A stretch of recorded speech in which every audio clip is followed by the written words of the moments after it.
Muito obrigado, vereador, muito obrigado. Eu só tenho aqui a elogiar, né, a palestra do Dr. Wharton, foi bastante abrangente, foi exatamente uma aula, como disse um dos vereadores que falaram aqui também conosco, tratou exatamente sobre toda essa questão da imunidade tributária a partir da perspectiva da garantia constitucional da liberdade religiosa e a partir da consideração do Estado laico.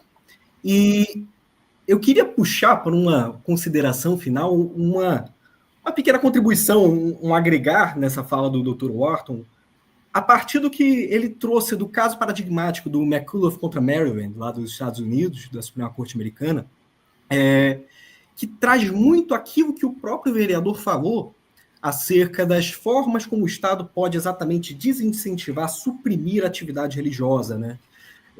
Esse caso é de 1819, se eu bem me recordo, e ali o juiz John Marshall ele soltou essa frase sensacional, que hoje em dia consta de quase todo o manual de direito tributário, vai trazer alguma citação a essa frase de que o poder de tributar envolve o poder para destruir. Né? E ele vai continuar ainda dizendo, né, que o poder para destruir pode acabar derrotando ou inutilizando o poder para criar.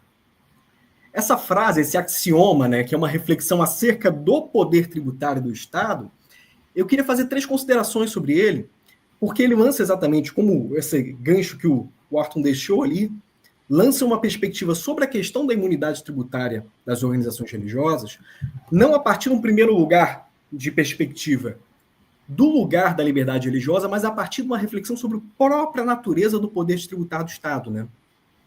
Primeiramente, um sentido bem literal, é evidente que esse poder para tributar do Estado, ele é um poder para destruir. Né? Em meio a essa gradação entre a isenção tributária e o confisco, tem algum ponto ali nesse meio, algum limite, no qual nenhum indivíduo, instituição, empresa ou qualquer atividade organizada consegue sobreviver à tributação estatal. Né? Por isso que, conquanto a tributação dentro do contexto do Estado de Direito, ela seja um custo civilizatório para a manutenção da res pública, manutenção da ordem do Estado, esse poder tem que ser exercido com muita cautela por parte do Estado, né, sob pena de sufocar a sociedade livre e as iniciativas orgânicas e criativas da sociedade. Não obstante isso, esse voto do Marshall ele nos lembra que o poder estatal, como o próprio vereador citou muito bem, ele carrega consigo sempre o risco de abusos, né?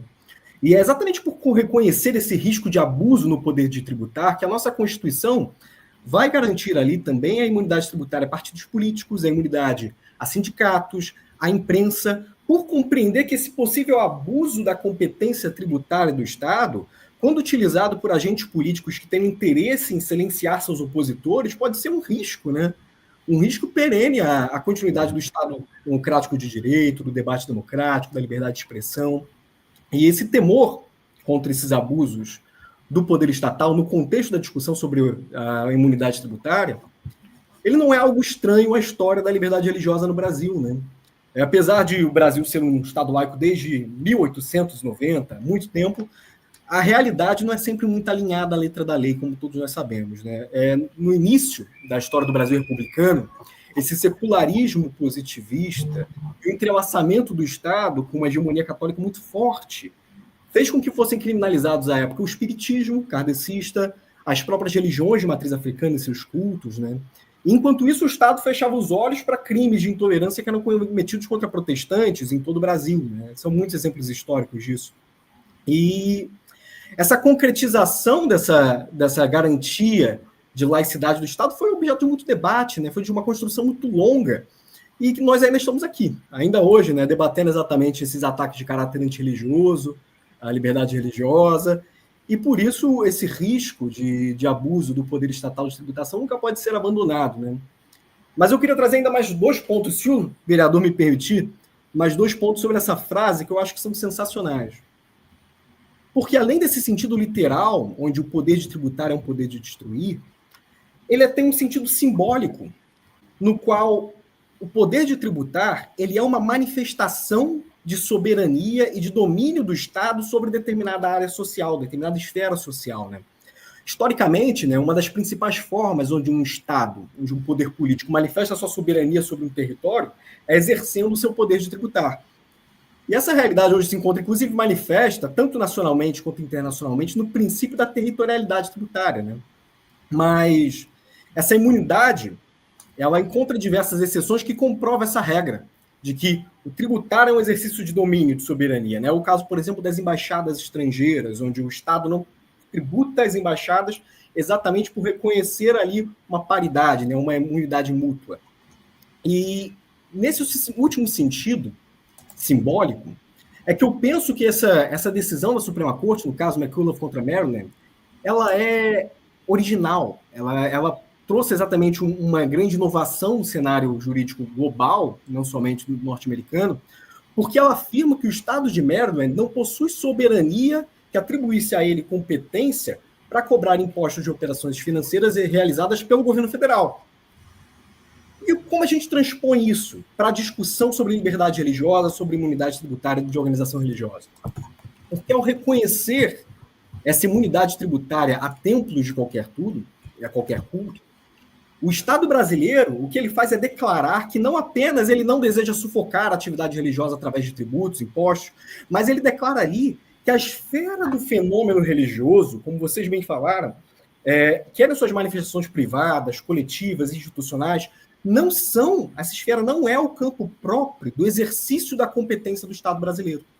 A imunidade tributária dos templos contra impostos estabelece exatamente que, diferente de outras áreas, como a seara econômica, não existe uma relação de dominação do Estado sobre a esfera do sagrado que é manifesta, cultivada em igrejas, templos religiosos de qualquer culto. Né? Essa dimensão religiosa ela não adentra o campo de cognição do Estado, né, que reserva exatamente para a manifestação da irreligiosidade ou da religiosidade tão somente uma neutralidade benevolente. Né? Então a gente pode dizer assim, com toda certeza, que a imunidade tributária dos templos e dos cultos, ela é o corolário da neutralidade religiosa do Estado. É o corolário da laicidade. Não faz sentido defender laicidade sendo contra a imunidade tributária dos templos e dos cultos. Mas para fechar, já devo ter extrapolado esse breve fala minha, eu queria só trazer uma consideração positiva também nessa conversa, que é a seguinte, de que ao optar por conter esse poder destruidor da tributação que o Estado brasileiro detém, o Estado brasileiro está afirmando, exatamente como John Marshall fala ali, o poder criativo da liberdade religiosa. Caso ele insistisse em tributar as organizações religiosas, o Estado iria fazer exatamente o quê? Embaraçar de modo desproporcional o funcionamento das religiões e cultos que são organizados e institucionalizados. Ou seja, ele iria favorecer ou a mera religiosidade privada, que é uma forma de religião, ou a irreligião. E, traduzindo, ele iria contra exatamente o artigo 19, inciso 1º da Constituição. Mas ao garantir essa isonomia, tanto entre as formas religiosas organizadas, como entre as formas religiosas não organizadas, e permitindo esse pleno exercício da manifestação social da liberdade religiosa, o Estado faz isso por compreender que esse fenômeno religioso é uma parte inerente à pessoa humana e da experiência humana, seja quando ela afirma ou quando ela nega o sagrado. Então, o Estado brasileiro restringe a sua competência tributária, reconhece essa restrição à sua competência tributária, para viabilizar esse pleno florescimento da potencialidade humana que é trazida à luz quando há o pleno exercício da liberdade religiosa.